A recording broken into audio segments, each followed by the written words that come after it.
Mayor Eric Adams is meeting with the NYPD's new neighborhood safety teams. Let's go to it now. We implement this style of policing, modification of uniform, hearing the complaints of what we were doing wrong, in the opinion of many of us. And so, Chief, I thank you for your vision and understanding how we can get this right. And we have to get it right. And when you're doing something as transformative as this, there are going to be those who are going to look at the pains that they felt in the past, and they're going to be reluctant to move forward. But we're not. We're not going to be reluctant. We're not going to be fearful of getting it right, because we must. The number of gunshots we're seeing, the number of innocent people being shot, the failure of stopping the flow of guns in our city. As I was in Chicago last week, they removed 12,000 guns off the street of Chicago, and just a steady flow in. Partnered with our federal lawmakers, meeting down in New Orleans with the mayor in Baton Rouge, talking about this. Being in Washington, D.C., with the mayor of Washington, as we saw innocent people shot because they're homeless. This is a real fight, and it's not a philosophical one. We're placing these officers in harm's way to do a difficult job. And far too often we ask them to do the job and we send mixed messages. It's not going to be a mixed message under this administration. It's a clear message. Do it right. Don't violate the liberties of people, but go after those guns and those who are the trigger pullers and dangerous in our city. And that's what the commissioner and we have made it clear. You don't have to wonder what our position is. It is public safety and justice. You don't have to trade off between the two. And so I want to thank the commanding officer, Captain Moya, for doing an amazing job and here in his command. And this is the type of young captains we need that bring the right energy. Because trust me, it was not far too long ago that I bet you if you talk to Moya, he could tell you about some of the unfortunate experiences he had. So bringing those experiences and now coming here and running the command is going to say, this is how we get it right, and this is why we're going to continue to recruit from within our city. This great team here from this PSA 7, just days on the street, they have zeroed in on the issues of guns here in the Bronx. And the councilman and I talk about it over and over again, the number of guns, illegal guns that are on the street in this city. And then to add to the problem are ghost guns. It's a real problem. Now someone can sit in their apartment and manufacture a gun that can be used on our streets. Every day, criminals are thinking of different ways to harm innocent New Yorkers. And we better be as thoughtful, creative, and use every method legally to respond to the threat that's on us. And so the key arrests that we wanted to point out and highlight on Friday, March 18th, this team responded to a 911 call of a woman shot on East 143rd Street. The PSA 7 NST officers identified the suspect and took appropriate action, and they were able to remove a .38 revolver defaced gun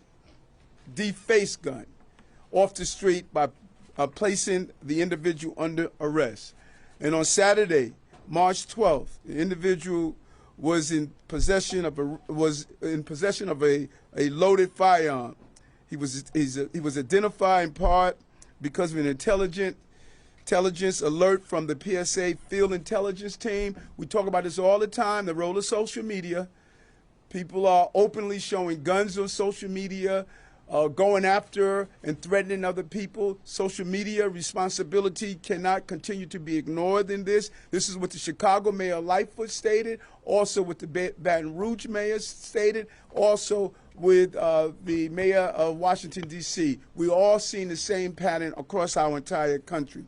So the Field Intelligence Team was able to put out the information. We were able to apprehend the individual with a loaded firearm. And so in 6 days, since we launched this program and at the police commissioner's leadership, we have made 31 arrests and 10 guns removed from our streets. 6 days, more than a gun a day was removed from our streets.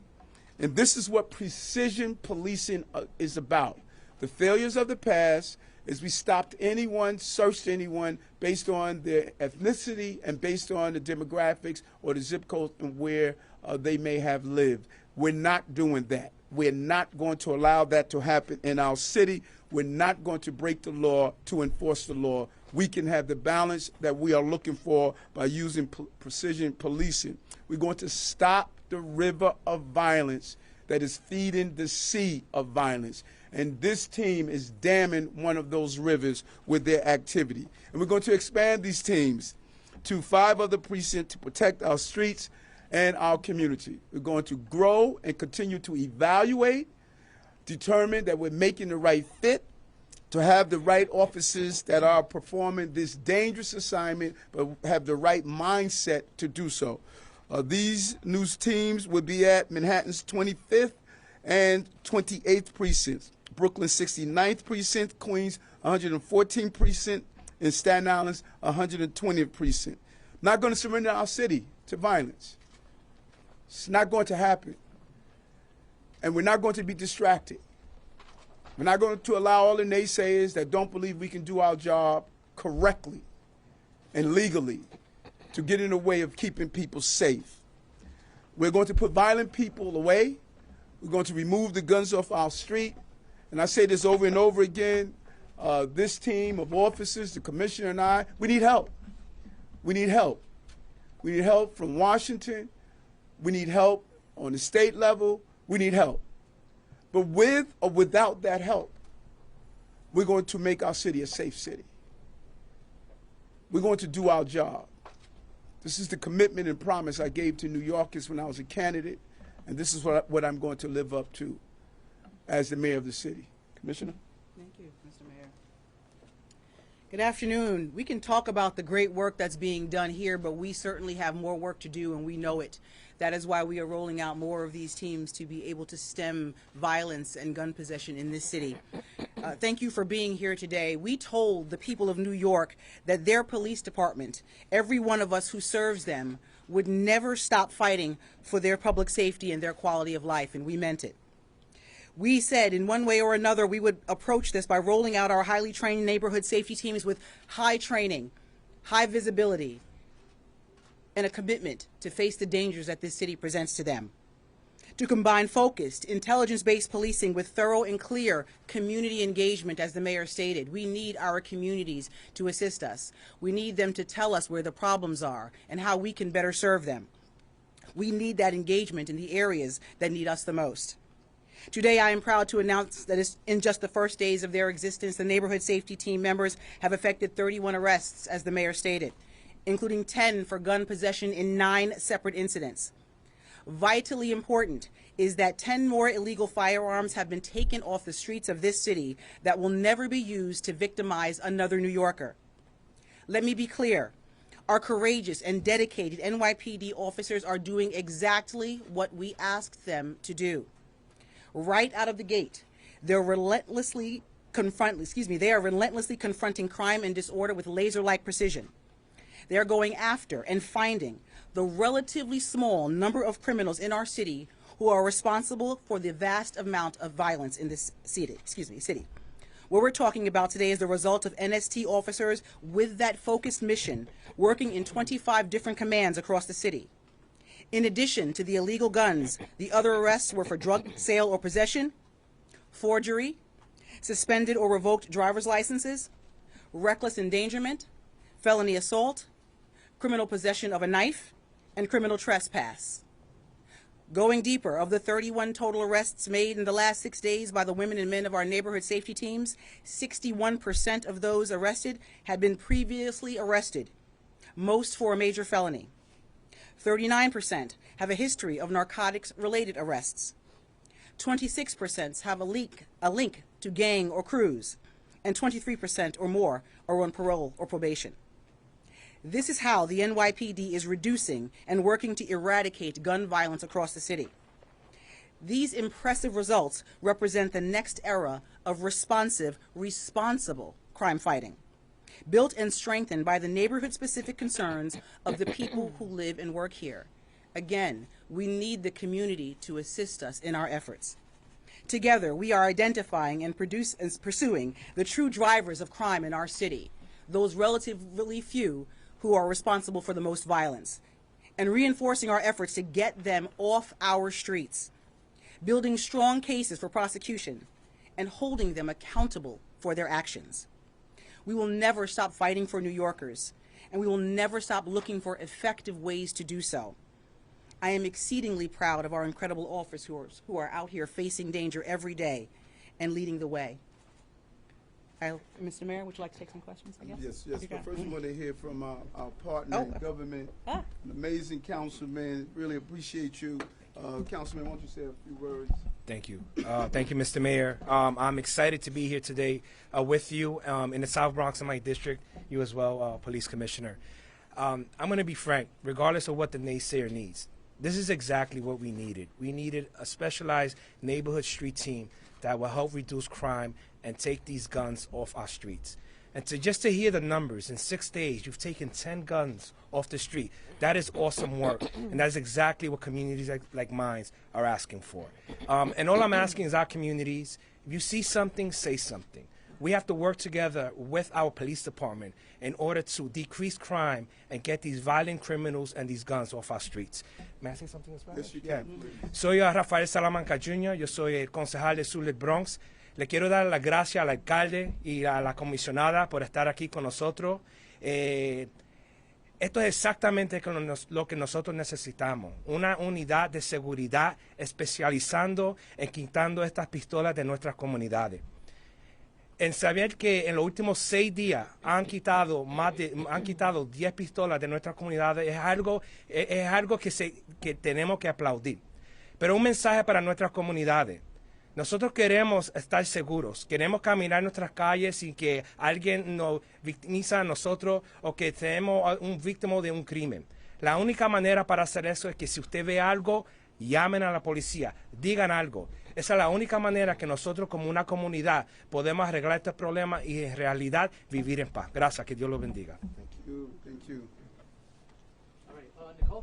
Mr. Mayor, we spoke with the Legal Aid Society, and they're saying they have concerns that the culture and the history of some of the similar units, anti-crime plainclothes units, street crime units in the 90s, and some of the allegations, some of the excessive force incidents that we've seen, some of the deaths that we've seen, and they want to know how are we sure that we won't see that this time around.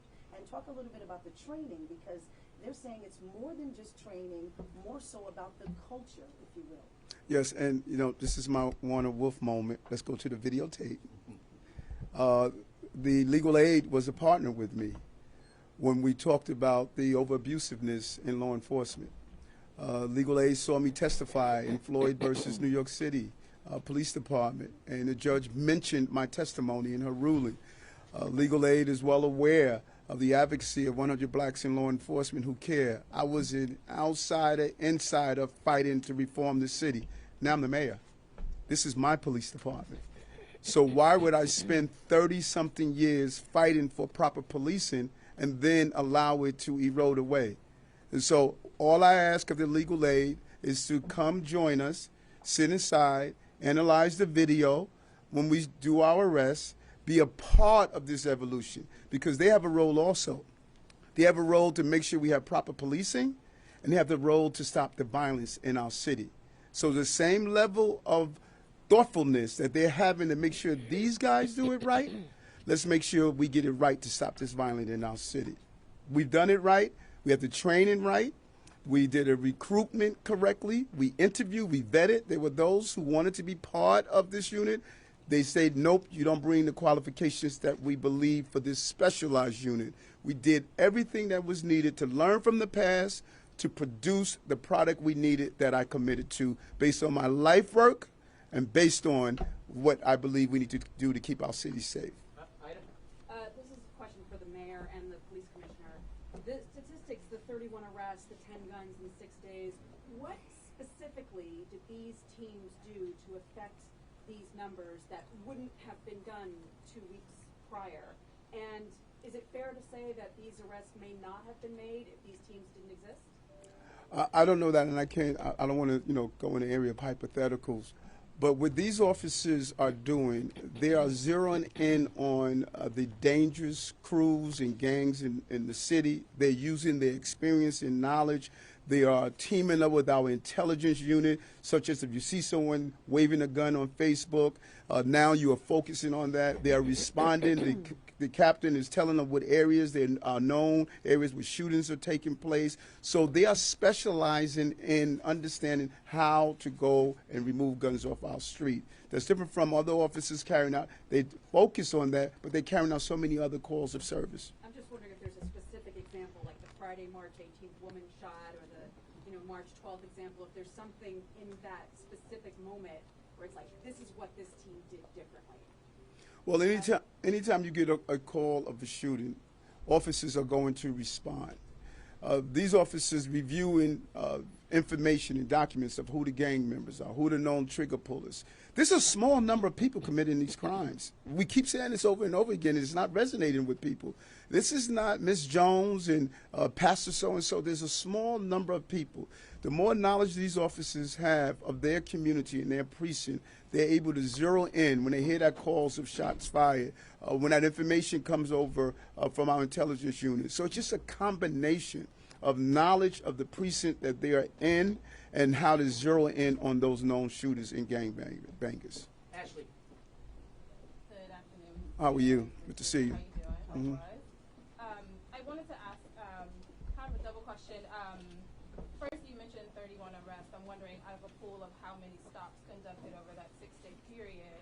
And then I noticed that there's no one here from either the CCRB or the monitor's office, so I'm wondering what the oversight portion of this looks like to make sure that these stops are properly documented, recorded, and that they're conducted with a sufficient legal basis. And we give you the number to the stats, and it's their job to do the oversight. CCRB, the monitor, that's their job. Our job is to go after, get those guns on the street and do it right. And then we're going, CCRB, if complaints come in, they are to investigate those complaints. If the oversight is receiving complaints, they are to investigate. We're going to make sure our video is available. We're going to make sure any data that's available, arrest reports are available. That's the job we have. Those oversight committees and units, they must make sure we're doing it correctly, and we're going to be in constant contact, and whatever information they need to evaluate what we're doing, correct us if we're doing something wrong, help us with the proper training. Whatever we need to do this as a partner, this is going to be a transparent agency under my leadership and the leadership of the commissioner. I understand, but the NYPD also have an oversight responsibility as well, especially with the federal monitor. And I'm just curious why none of them are here. You also appoint the CCRB chair, who is currently in an active capacity. Well, you were saying we have our oversight. We do. We have Internal Affairs Bureau. We have the inspection unit. We have all of our internals. But we want to make sure that CCRB is not, I don't want to intimidate or get in the way of the job of this independent CCRB. So for them to stand here with us, that's the wrong message. It sends a message that they're working for the police department. No, they're working for the people of the city of New York. The independent monitor is working for the people of the city of New York. The commissioner is in charge of her inspections unit and her Internal Affairs Bureau and her ICOs. Those are our internal mechanisms. Those other mechanisms should be removed from the police department to send the right message. They have their level of independence so they can do their investigation. But to your knowledge, have any of those arrests or stops been have had issues with either the documentation on paper or with body camera video? No, not at all, to my knowledge. Mr. Mayor, How are you, Marsha? How are you today? Good. So to take nothing away from these brave men who really have worked hard, this was a very difficult weekend for the police department. There were 30 shooting incidents, 35 victims, and it wasn't just guns. There were knifings, there was attempted rape, there were assaults. And I wonder, what do you say to New Yorkers who say, we're afraid? Should we come back to work because crime seems to be unrelenting? The city was out of control. I mean, how many times I got to say that? This city was a city where we legalized public urination. We allow people to go into stores and commit crimes. We allow people to jump over the turnstile and not pay their fare and not prosecute. We sent the wrong message. We sent the wrong message. And so the fear that people are feeling, I understand what they're feeling. But we're not going to have a city out of control. But you see, but this weekend, the city was out of control. 30 shooting incidents, 35 different victims, and that wasn't all. So it's still sending the message that despite the work that these incredible people are doing, we're still having high levels of crime. Crime is a Titanic. You know, crime is an ocean liner. You have to start changing the mindset on the streets. You have to start understanding that what we were doing in the past is not what is going to happen now. And that is what we're doing. And in spite of what these men and women are doing, there are those that feel they shouldn't be doing it. We have to ignore all that noise and keep our city safe to the everyday citizen that believes they should be able to ride the subway, go to school, enjoy their parks, enjoy their community. That is who we are speaking on behalf of. And yes, we're moving in the right direction because we're putting the right systems in place to make our city a safe city. How long do you think it's going to take? We're hoping we can do it tomorrow. But you know what? It's going to take the right execution of this amazing plan that we continue to do. And there's many layers. This is one layer. You know, our dyslexia screening is another layer. Our employment of 100,000 people, summer youth employment is another layer. Our paid internship is another layer. People don't acknowledge the holistic approach that we are doing to stop crime. They want to focus on one aspect of it, but by the time these guys take actions, we're already failed. We're already failed. Guys, we're going to take two more on this topic, and then we're going to excuse the PD personnel. 880? Hi, Christy. Hi. Mayor, is there any plan soon to talk to two things, right? Is there any plan soon to talk to Biden about this, this list of things that all these mayors need that you've been speaking with? And also changes to the bail reform law from Governor Hochul. Any take on that? It's kind of getting kind of backlash on both sides. What do you make of that? Do you think that will change the program at all? Well, number one, I'm going to travel across the country and do Zooms with all my mayors across the country. We're going to share best practices. We're going to show what we're doing here. We're all in this together. We're going to move and be creative in sharing, see if it's possible for us to share gun tracking data. We're not going to leave any stones unturned, and our goal is to help each other get out of this real sea of violence that we are experiencing. In Albany, I gave my my blueprint to Albany. I don't control Albany. I'm happy to see the governor has embraced some of the things that I raised in the blueprint, and I'm hoping that they look and see that we're coming from a good place of public safety and justice, but they have to make the determination. I have to deal with things that are within my span of control. All right, guys, we're going to take one more question, and then we're going to take a 20-second pause, all right? Bernadette, New York Post? So on the units, the 25th precinct was supposed to be part of the first phase of the rollout, according to the memos last week. Why was that moved to phase 2? And then also, back to that bail reform question, have you been communicating with either Speaker Carl Hastie or Andre Stewart Cousins? Because those are the two individuals that seem to be the obstacles with getting Hochul and your plan, one of the major tenets of this, rivers of violence, et cetera, or stemming rivers rather. What happens if that doesn't get done, and how does that impede you from keeping the city safe? Okay, you asked two questions. I'm going to do the two questions in one. You have a lot of swagger with your Pumas on. I think that's real cool, So we want to get it right. The commissioner was clear. We were not going to go on this imaginary timetable. People were saying, well, why you to do it this day, that day? Commissioner was clear. We're not doing it until we get it right. Because the worst thing we could do is try to rush something of this sensitivity and not get it right. She was very clear, had to pass her test that they wanted the right officers, the right precincts, and we're going to execute this correctly. And that is what she did. And I really want to commend her. Even when I called her and say, what's going on? She's like, Eric, has to be done right. You pick me as the police commissioner, I'm going to do it right. And she shut me down several times when I said, Marsha, keep harassing me that I don't have it out already. She said, I got to get it right. And commended her. She got it right, and she's going to execute it with her comfort. I speak to the leaders, and, you know, I don't go over private conversations. I'm just hoping they take into account what's in my blueprint. That's the best I can say on that. All right, guys, we're going to pause for 20 seconds and let the police personnel step out. Thank you. Thank you, guys. Thank you, man. Good job, man. Thank you. Good job. Good job. I saw it. Yes, I did. Guys, anybody else got to step out? Step out now, please.